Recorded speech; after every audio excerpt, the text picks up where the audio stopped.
जो हम आज हालात देख रहे हैं ना पाकिस्तान के, ये दशकों पहले बन जाने थे। क्योंकि आप देखिए कि जब हिंदुस्तान ब्रिटिशर्स से आजाद हुआ तो उसी समय पाकिस्तान भी बनता है।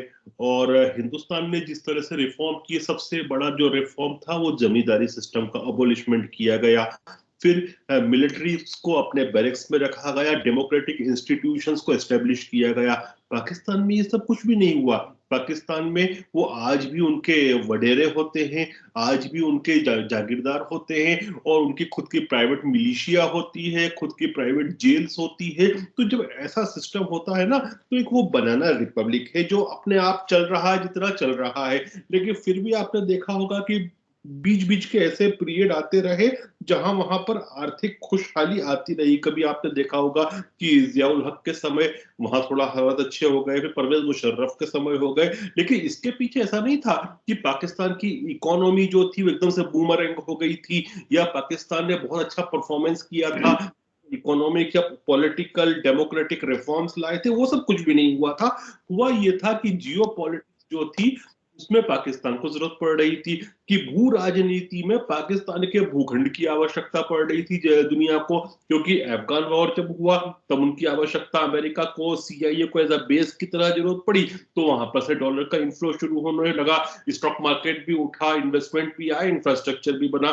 फिर उसके बाद बदहाली का पीरियड चालू हुआ, क्योंकि जब यूएसएसआर का कोलैप्स होता है तो फिर अमेरिका को और वेस्टर्न पावर्स को उतनी जरूरत पाकिस्तान की नहीं पड़ रही थी, तो उन्होंने इग्नोर करना शुरू किया। तो पाकिस्तान फिर बार बार वापस से बेल आउट्स के लिए जाना शुरू हो गया।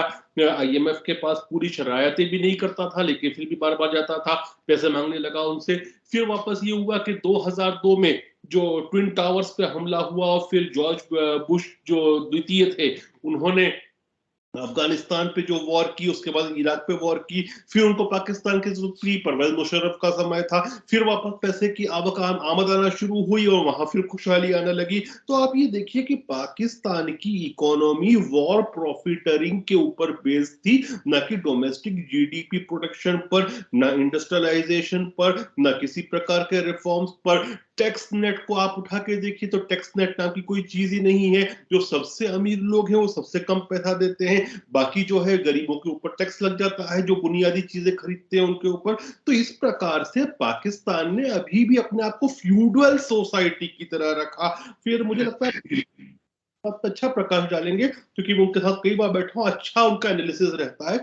आप ये देखिए कि चाइना पाकिस्तान इकोनॉमिक कॉरिडोर की बहुत बात हुई कि वो बहुत बड़ा प्रोजेक्ट है और वहां पे काफी उससे प्रोग्रेस होगी।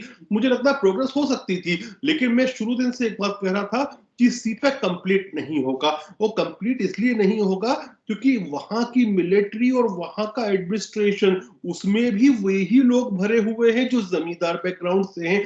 अब यदि इस प्रकार का प्रोजेक्ट आता है, वो उससे इंडस्ट्रियल हब बनते हैं, तो फिर ये जमींदारी का सिस्टम और उसके थ्रू जो करप्शन होता है वो खत्म हो जाएगा। तो ये लोग पूरा नहीं होने देंगे, फाइनली वो उसको उन्होंने अधर में लटका दिया, पूरा नहीं होने दिया। तो और फिर हमने ये भी देखा था कि मिलिट्री भी अगर इतनी करप्ट होती है। आप ये देखिए 1971 में इनके मिलिट्रीज के जितने नंबर दिखा रहे थे, बाद में मालूम पड़ा कि इतनी फौज थी ही नहीं। मतलब वहां पर ये हो रहा था, जमींदारों ने अपने नौकरों के नाम लिखवा दिए तो उनकी सैलरी ले रहे थे।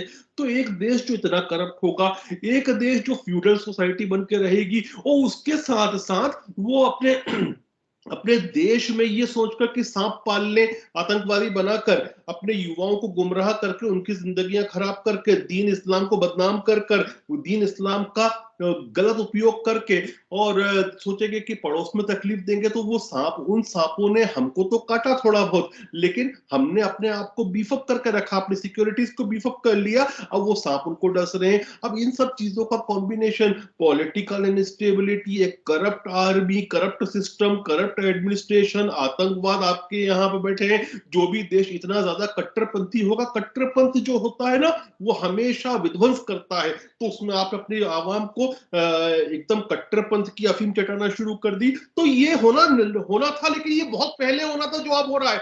और अब क्यों हो रहा है?